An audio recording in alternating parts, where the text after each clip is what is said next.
You've just signed 7 new recruits for next season. Can you tell us a little bit about this recruiting class? Yeah, we have a big senior class this year of guys to replace, and these guys are all good, solid hockey players. They're good leaders, and they're guys that are impact players that it's going to be difficult to just have guys step in and take their jobs.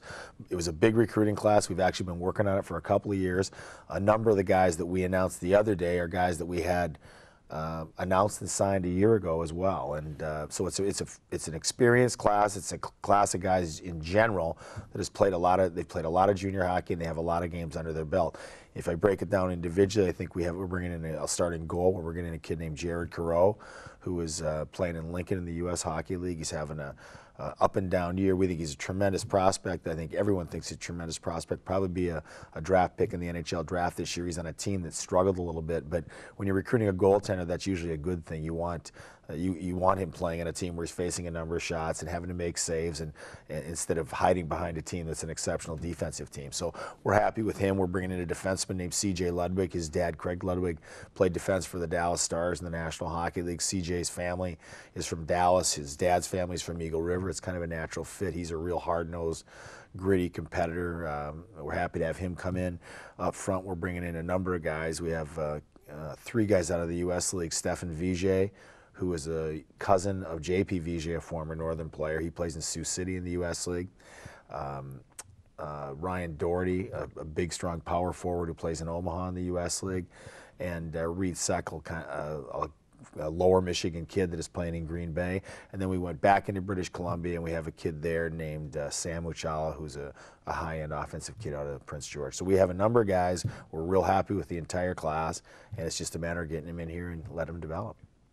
Well, the team plays at Alaska next week, which will be a tough matchup. What does the team need to do to prepare? Well, I think first we have to be rested. I mean, it's a really, really tough trip. We leave here on Wednesday night, and we go to Green Bay. We spend the night in Green Bay. We get up about 4 o'clock in the morning. From the time we leave until the Green Bay until the time we touch down in Fairbanks, it's a 17-and-a-half-hour trip, and that's a tough trip, and it not only affects you the weekend you're going into Fairbanks, but affects you the following weekend as well. And so one of the things that we talk about right now, today and last night and moving forward here is the guys need to be rested. They need to, nutrition, et cetera, et cetera. When you're going up there, they play an Olympic-sized sheet. So one thing for us is that we're moderately, we're comfortable on that. It's not a big adjustment for us. You have to adjust up there to the time change. That's difficult. But on the ice, I think the biggest thing is they're a quick team.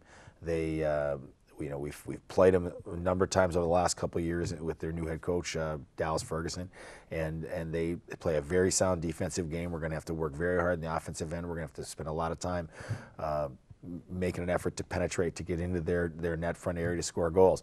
Conversely, we're going to have to be, because they are so good defensively, we're going to have to be very good defensively. You're not going to get out ahead of them. You're not going to get a big goal, 2-3 goal lead. You're going to have to keep it close to the vest and hopefully score timely goals on our opportunities. That's NMU head coach Walt Kyle. We're going to take a quick break, and when we come back, we'll talk about the latest in NMU basketball. Stay with us. What's up, everybody? This is Mike Hanold with your Wildcat Sports Update. The women's volleyball team took on Hillsdale in the NCAA regional quarterfinals in Indianapolis on Thursday. Unfortunately, the Cats fell to the Chargers 3-2. Hillsdale took the first 2 sets by the scores of 25-23, and 25-22. NMU responded by taking the next 2 sets. The final set was the closest and most competitive.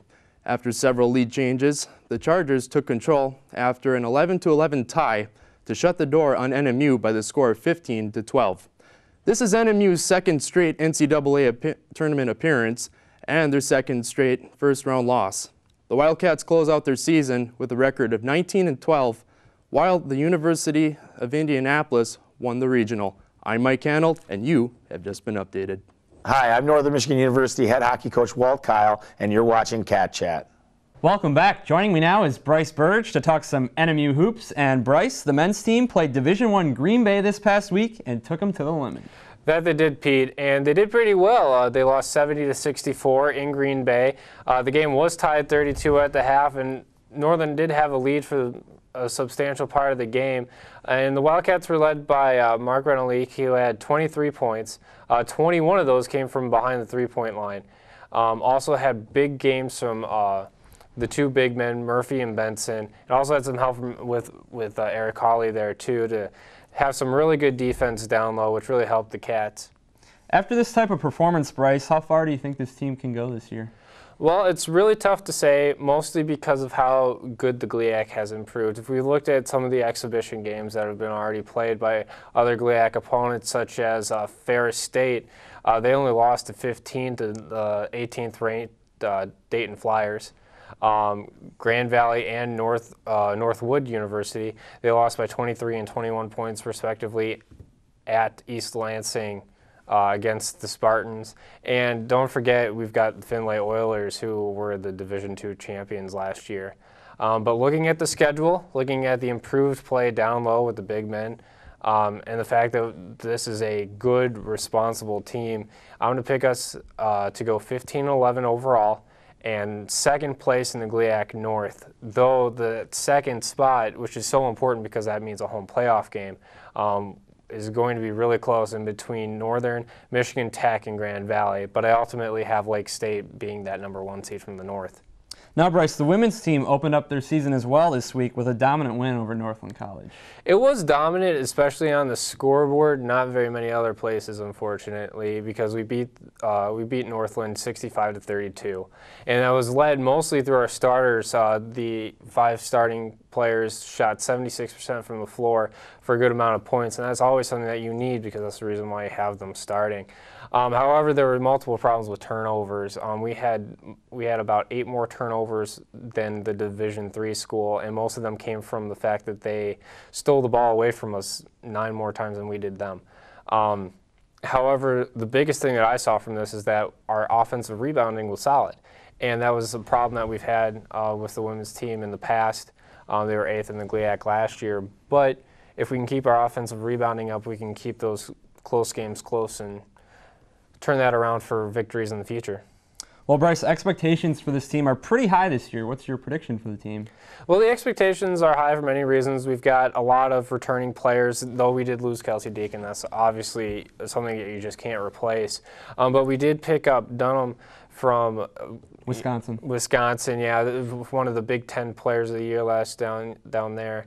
And we picked up another one from Wisconsin Green Bay. But even with all that said, the GLIAC North is just too tough for a team that's just kind of putting everything together and is on the uphill slope. You've got Tech, who's ranked #1 overall. Grand Valley's in the top 5.